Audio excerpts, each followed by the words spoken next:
નમસ્કાર વિદ્યાર્થી મિત્રો, હું છું આર્યન પટેલ અને તમે જોઈ રહ્યા છો ક્લેવર એકેડમી યુટ્યુબ ચેનલ. તો આજના વિડીયોની અંદર આજે આપણે જોવાના છીએ ધોરણ 10 વિષય વિજ્ઞાન અને એમાં આપણે અસાઇનમેન્ટનું સોલ્યુશન જે તમારું ફર્સ્ટ એક્ઝામની અંદર આવવાનું છે એનું અસાઇનમેન્ટનું સોલ્યુશન જોવાના છે. તો આ જોજો, કારણ કે તમને બોર્ડની એક્ઝામ માટે આ બધા પ્રશ્નો હું તમને વચ્ચે વચ્ચે કહેતો જઈશ કે તમારા કયા પ્રશ્નો આઈએમપી છે. ઓકે, વિભાગ બીનું સોલ્યુશનમાં આપણે ચેપ્ટર નંબર 1 જોવાના છીએ આજે. ઓકે, તો ચલો ફટાફટ તમારો ટાઈમ વેસ્ટ ન કરતા વિડીયોની શરૂઆત કરીએ.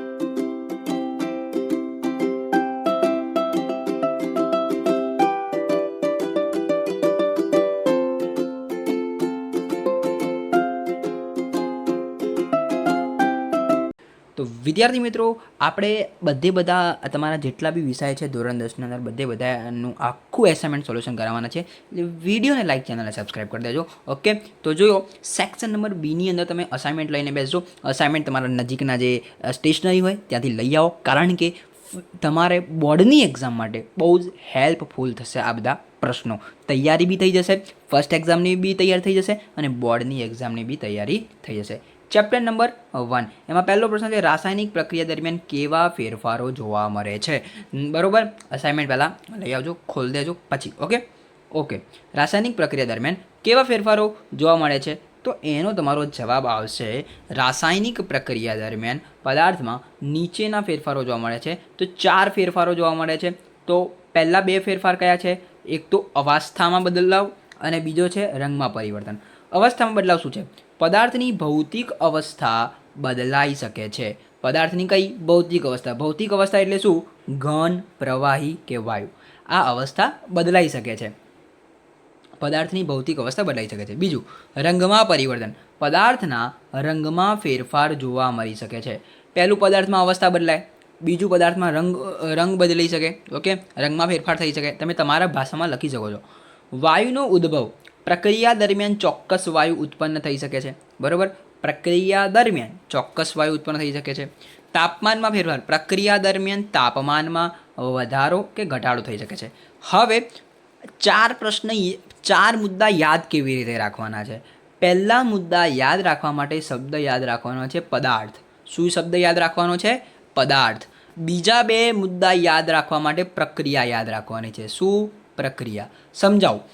પહેલો મુદ્દો છે અવસ્થામાં બદલાવ, રંગમાં પરિવર્તન, વાયુનો ઉદ્ભવ અને તાપમાનમાં ફેરફાર. તો પહેલામાં પદાર્થ યાદ રાખ્યું, પદાર્થની ભૌતિક અવસ્થા બદલાય. બીજું શું યાદ રાખ્યું? બીજો બી પદાર્થમાં રંગ પરિવર્તન થાય. હવે બીજા 2 મુદ્દામાં પ્રક્રિયા યાદ રાખવાનું છે. એટલે પ્રક્રિયા દરમિયાન ચોક્કસ વાયુ ઉદ્ભવે અને પ્રક્રિયા દરમિયાન તાપમાનમાં ફેરફાર થાય.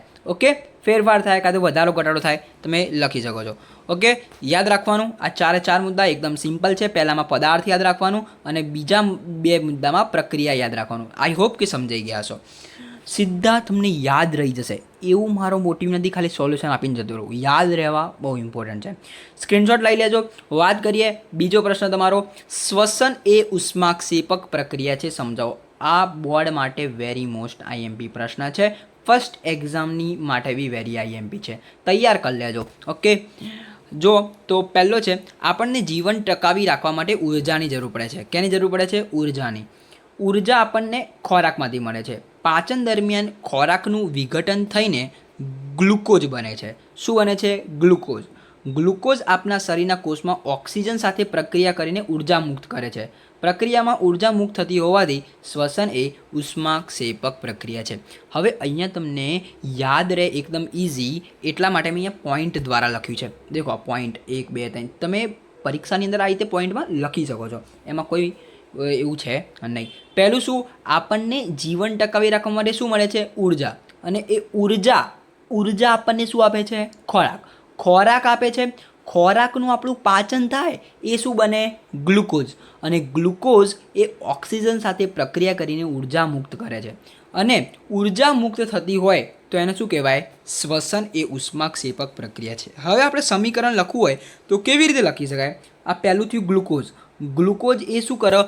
ઓક્સિજન સાથે પ્રક્રિયા કરે. જો અહીંયા ગ્લુકોઝ ઓક્સિજન સાથે પ્રક્રિયા કરે. C6H12O6 એ શું છે? ગ્લુકોઝનું સૂત્ર. તમને એમ કે ગ્લુકોઝનું સૂત્ર શું છે? C6H12O6. 6O2 એ શું છે? ઓક્સિજન. એટલે ગ્લુકોઝ ઓક્સિજન સાથે પ્રક્રિયા કરે છે. કાર્બન ડાયોક્સાઇડ 6CO2 બરાબર, અને એ પાણી કાર્બન ડાયોક્સાઇડ પાણી સાથે પ્રક્રિયા કરે છે, એ પછી ઉર્જા મુક્ત કરે છે. જોઈ લેજો, ગ્લુકોઝ ઓક્સિજન સાથે પ્રક્રિયા કરે છે, C6H12O6, પછી 6CO2 કાર્બન ડાયોક્સાઇડ અને પાણી ઉર્જા મુક્ત કરે છે. આવી રીતે તમે સમીકરણ લખશો, આખો આવી રીતે સવાલ લખશો તો પૂરેપૂરા માર્ક્સ મળશે, 100% ગેરંટી છે.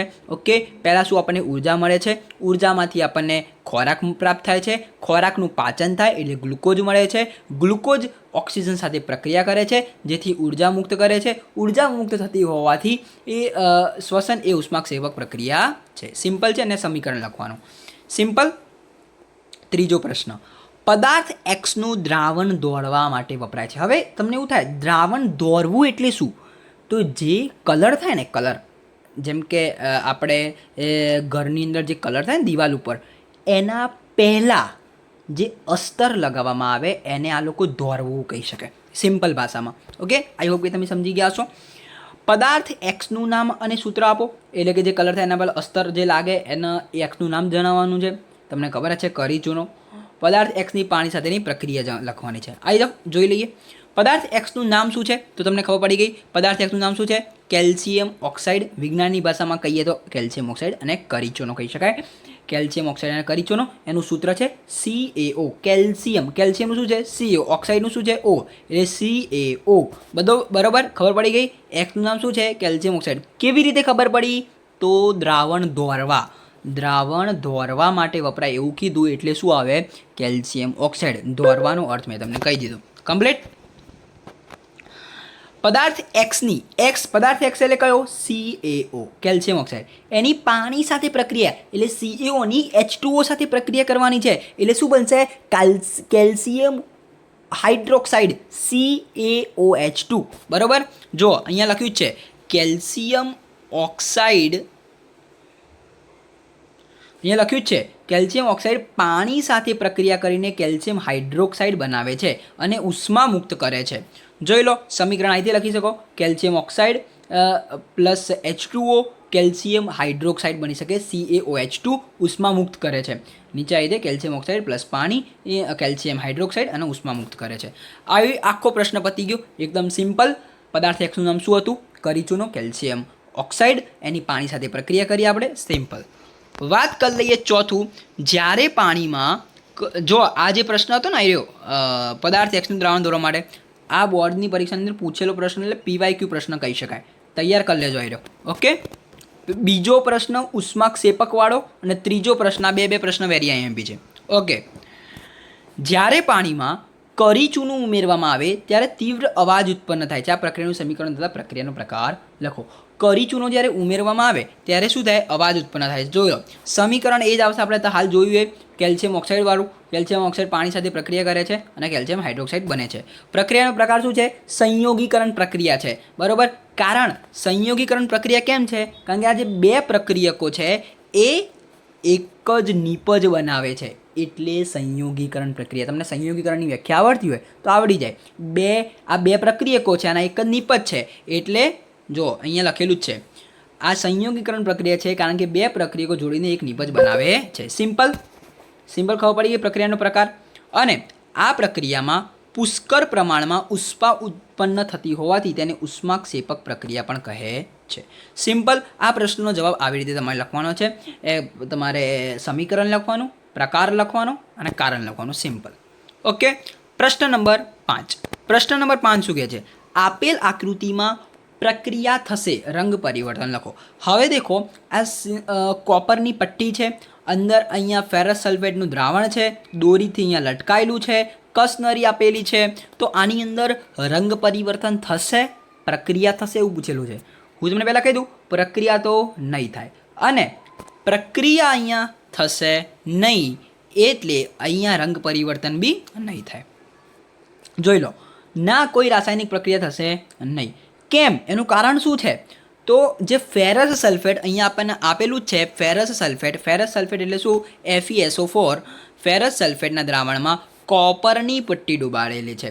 કોપર એ આયન કરતાં ઓછી સક્રિય ધાતુ છે, તેથી કોપર સલ્ફેટના દ્રાવણમાં આયનનું વિસ્થાપન કરી શકશે નહીં. રંગ પરિવર્તનમાં બી કોઈ પ્રક્રિયા થશે નહીં. કોઈ પ્રક્રિયા થાય નહીં એટલે રંગમાં કોઈ ફેરફાર થાય નહીં. સિમ્પલ. એટલે કે દ્રાવણનો કેવો કલર? દ્રાવણનો આછો લીલો રંગ જળવાઈ જશે. જેવો અહીંયા દેખાઈ રહ્યો છે આછો એવો જ કલર જોવાશે.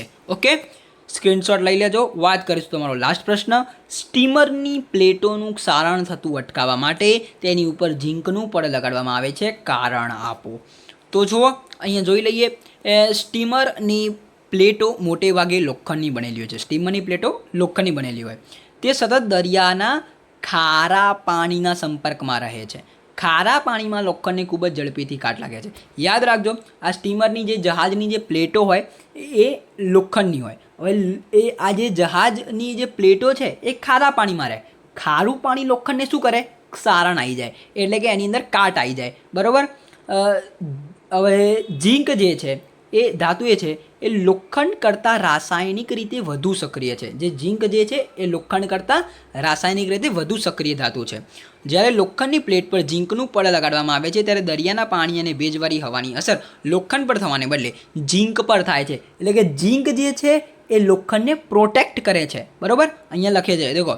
આથી ઝીંક પોતે ખવાઈ જાય છે પરંતુ તે અંદર રહેલા લોખંડનું રક્ષણ કરે છે. લખ્યું છે. આ કારણોસર સ્ટીમરની પ્લેટોને કાટ લાગતો અટકાવવા અને લાંબા સમય સુધી સુરક્ષિત રાખવા માટે ઝીંકનું પડ લગાડવામાં આવે છે. સિમ્પલ છે. આમાં સિમ્પલ એવો ફંડો છે કે જે સ્ટીમરની જે પ્લેટો છે એમાં જે દરિયાનું જે ખારું પાણી એ એને કાટ લાગે, પણ સ્ટીમરની પ્લેટો પર ઝીંકનું પડ લગાડવામાં આવે જેથી એ ખારું પાણી જે ઝીંક જે છે એ ખવાઈ જશે, પણ લોખંડને જે પ્લેટ છે લોખંડની એને કંઈ થશે નહીં, કારણ કે ઝીંક રક્ષણ કરે છે. સિમ્પલ. તમે તમારી ભાષામાં લખી શકો છો. એકવાર સમજી લેવાનું સવાલનો જવાબ શું કહેવા માગે છે. બાકી ઇઝી જ છે. સ્ક્રીનશોટ લઈ લો. તો આવી રીતે મેં તમને એકદમ મસ્ત રીતે ચેપ્ટર નંબર 1ના 6 પ્રશ્ન અસાઇનમેન્ટમાં જે હતા એ સોલ્યુશન કરાવી દીધું છે. બીજા ચેપ્ટર 2ના સેક્શન બીના હું તમારી સાથે લઈને આવી જઈશ અને ગણિતનો બી આપણો વિડીયો જોઈ લેજો. સેક્શન એનો આવી ગયો છે, એટલે બધા આપણે આવવાના જ છે. ગણિત, વિજ્ઞાન, SS, ઇંગ્લિશ, ગુજરાતી. ખાલી ચેનલને સબસ્ક્રાઈબ કરી દેજો. મળે નેક્સ્ટ વિડીયોમાં. ત્યાં સુધી good bye, take care, all the best.